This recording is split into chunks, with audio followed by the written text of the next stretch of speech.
讲到民进党立委林义锦传出涉嫌诈领助理费，今早起呢，这国会办公室也有台南应港服务处拢去互检调抄。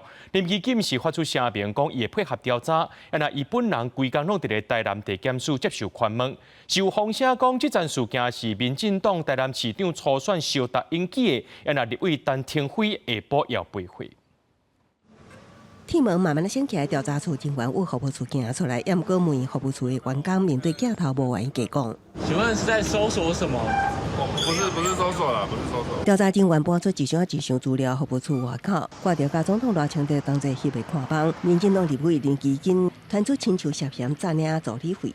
台南地检署2日早起永康服务处搜索消息传出，陈凤明代表是早都有听讲。赖总统啊，你应该拿出道德标准啊，不要让这些支持你的这一些民众对你们民进党完全的失望。那服务处林基金伫立法院的办公室也互搜索，风声起互搜索，甲民进党台南市长初选来到有关系，因为林基金甲有意竞争的立委林俊宪，拢是赖清德的人。那早已经表态参选立委的陈廷辉，和来到团文庭上身，陈廷辉甲伊不停。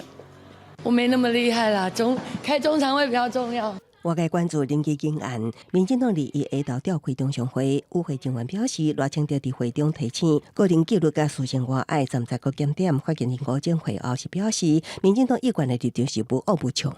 赖清德主席也已经公开的来谈论过，民进党的态度就是不论党派。不论何人，只要涉及非法，就检调就应该查办，勿枉勿纵。